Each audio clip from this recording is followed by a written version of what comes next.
Magandang araw po sa inyo lahat. Welcome po sa panibagong reaction video dito sa Makapili TV. Ngayon ito pagkukwentuhan po natin, ito nga si Mayor Baste ay medyo napikon na rito sa pinaggagawa po ng isang general ng PNP dahil sa tinanggal po yung yung 19 na opisyal ng Davao Police tapos biglang nagpalit ng 3 beses, nagpalit sa loob ng isang araw ng opisyal yung magiging police director ng Davao. So doon pa lang parang ginagawang kengkoy na yung Davao. Siyempre parang naiinsulto na yung mayor ng Davao na si Mayor Baste. Tapos itong pulis na to nagbigay pa ng hindi magandang statement tungkol sa Davao na ikinapikon ni Mayor Baste. So alamin natin kung ano yung ikinapikon at ano yung dahilan bakit namumura ito ni Mayor Baste. So panoorin po natin itong balitan to. Pero bago ang lahat, kung hindi ka pa nakasubscribe sa Makapili TV, baka pwede naman pakipindot yung subscribe button at the same time, palike na rin ang video. Wala naman pong bayad dyan. Kaya pindot na. So ito, panoorin po natin itong balitang to. Mura at binantaan ni Davao City Mayor Sebastian Duterte ang Regional Director ng Davao Police. Ang general naman ayaw na lang daw patulan ang alkalde. Magbabalita si Bril Montalvo. May sa paon ni tawhanan, kita sa paon na ko ni. Pag mo pala ni paon gyud ako ni. Ganito na lang ang galit ni Davao City Mayor Baste Duterte sa Regional Director ng Davao na si Brigadier General Nicolas Torre III. Alam nyo, itong pulis na to, kung di ako nagkakamali, ito yung pulis na nag-handle nung retired police na nanutok ng baril ng isang siklista. Ito yung pulis na nagpa-presscon, na pinayagan na mag-presscon yung retired police na yon at lumabas na parang pinalalabas pa nila yung siklista pa yung may mali. Kaya nga ito, sinibak to sa pwesto niya, so itinapon to ng Davao. Ngayon, sa Davao naman siya ngayon nagkakalat dahil nagkalat nga siya doon sa Quezon City dahil sa maling pag-handle niya ng sitwasyon doon.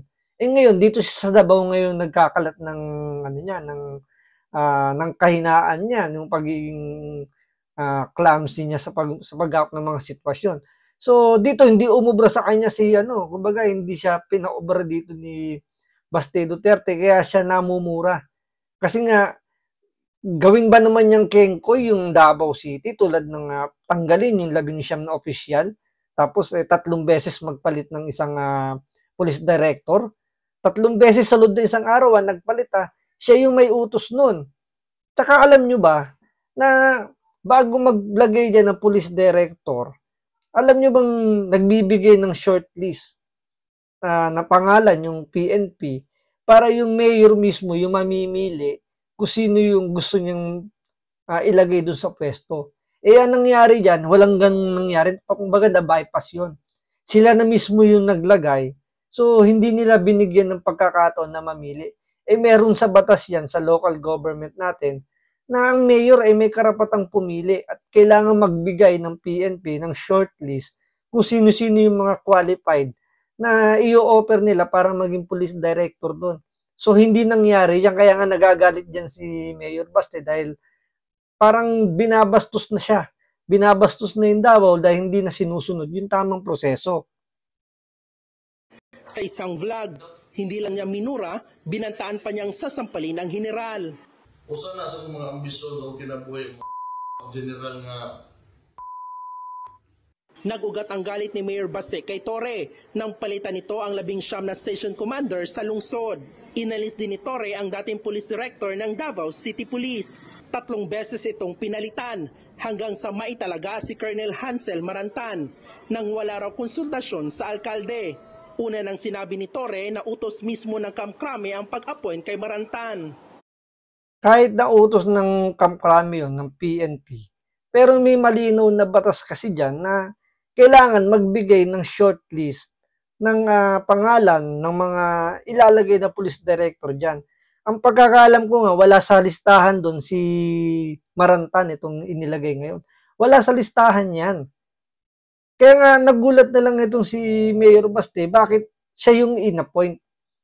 Kasi dapat ikonsulta muna siya dyan kasi nga kailangan niyang mamili kasi kailangan magbigay ng shortlist yung PNP para yun yung ano, kumbaga yun yung magiging guide ng mayor. Hindi lang sa Davao, sa ano to, buong Pilipinas to.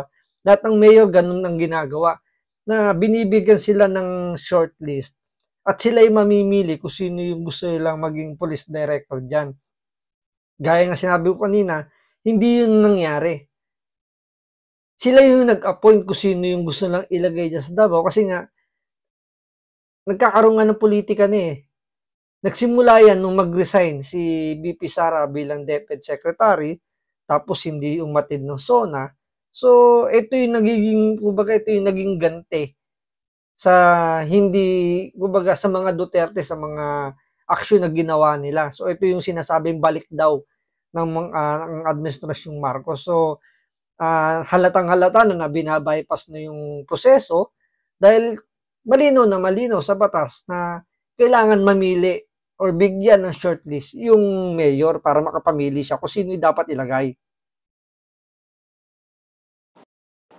Bukod naman sa balasahan, binatikos din ni Mayor Baste ang 3-minute response time strategy na gustong ipatupad ni Torres sa Davao.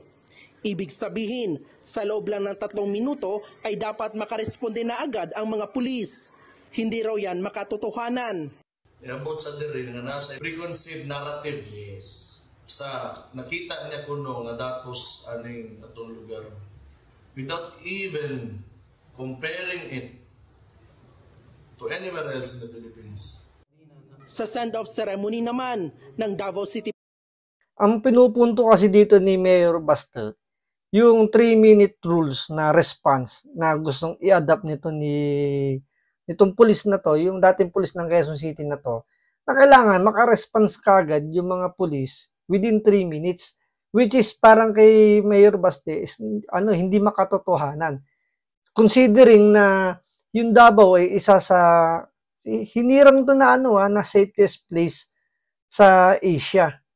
So hindi kailangan ng kumbaga para bigyan mo ng ganung kaikling oras para makapag-response yung PNP, yung mga pulis. Medyo sabihin natin na nabastusan dito si Mayor Baste kasi nga hindi na makatotohanan at the same time parang pinalalabas pa nitong general na to, brigadier general na to na magulo yung Davao na kailangan mag-response agad yung mga kapulisan. Ngayon nga lang na hindi naman ina-adapt yung 3 minutes rules na response. Maganda yung standing ng Davao. Bakit kailangan i-adapt yung gusto niyang mangyari 3-minute rules na yan? Pulis para sa security personnel ng Carayon Festival nitong Martes. Parehong absent sina Mayor Baste at Torre. Sabi naman ni Torre, hindi na niya papatulan ang mga sinabi ng alkalde. Professional daw siyang pulis. Pero gate niya, magkaiba ang nananakot lang sa taong tinutotoo ang banta. Kung sa tingin mo na nananakot lang si Mayor Baste, puntahan mo siya sa opisina niya. Tingnan natin kung hindi niya tututuhanin yung sinabi niya. Doon natin malalaman. Kasi sabi niya kasi kung mag-gitara kayo ng harapan, sasampalin ka niya. Try mo lapitan siya, puntahan doon sa opisina. Tingnan natin. Kasi kung hindi ka naman pupunta at andyan ka lang naman sa opisina mo, hindi talaga mangyayari yun. Lalabas talaga na na nananakot lang si Mayor Baste. Pero kung gusto mo talagang malaman kung tototohanin niya yan, pumunta ka sa opisina niya, dun sa yung mayor's office, malamang nandoon siya, doon magkakaalaman na kung talagang kayang gawin ni Mayor Baste yun. Ngayon, kung hindi gagawin ni Mayor Baste yun, doon mo siya sabihan ng ganyan na nananakot lang siya. Pero as long as hindi pa kayo nagkikita in person, hindi ka pumunta sa kanya or hindi kayo magkasalubong, hindi mo pwedeng sabihin na nananakot lang si Mayor Baste. Di ba? I-try mo. Kasi kung talagang matapang ka, sa tingin mo naman nananakot lang si Mayor Baste, i-try mo lupuntahan siya sa mayor's office, salubungin mo siya, kung talagang gagawin niya yung sinasabi niya, sasampalin ka niya pag nagkaharap kayo. Kinumpirma naman ni Acting City Director Marantan na nag-usap na sila ni Mayor Baste. Yun nga lang, tumanggi siyang magkomento kung aprobado na ang kanyang appointment letter. I don't know. I cannot presume or assume anything. Basta ako, gagawin ko kung ano ang mandate ko na pumunta dito sa Davao City. Para sa 1PH Ang balita ko nga dito, nagkausap na tong dalawa, si Mayor Baste at tong si Marantan. At sabi ni Mayor Baste, bibigyan niya ng chance na i-prove yung kanyang sarili na kaya niyang hawakan yung Davao at kung kaya niyang, kumbaga, i-sustain kung ano yung status ng Davao, yung peace and order diyan, kung masusustain niya. Kasi hanggang ngayon naman maganda yung standing ng Davao at yun nga, hinirang sila sa Asia na safest place dito sa Pilipinas. Hindi na sa Pilipinas, pati sa Asia, nahirang sila na safest place. So, tinatanggap naman ni Mayor Baste kahit na kumbaga hindi siya yung talagang top choice. Kasi nga, na-point lang to dyan sa Davao, hindi si Mayor Baste yung naglagay sa kanya or pumili sa kanya. So, kahit ganun yung kumbaga ganun naging sitwasyon, tatanggapin pa rin to ni Mayor Baste. So, kailangan niya lang i-prove yung sarili niya. Kailangan hindi siya sumali sa politika. Kumbaga, maging professional siya, trabaho lang ang gawin niya. Tingnan natin kung makukuha niya yung loob ni Mayor Baste. So, pag nakuha niya yung loob ni Mayor Baste, ibig sabihin, hindi siya nagpapasakop sa mga umuudyok dyan. Ngayon, ang balita ko rin dyan, may petition itong mga taga Davao na, kumbaga, ilagay nila bilang persona non grata ito si Police Brigadier General, yung sasampalin ni Mayor Baste.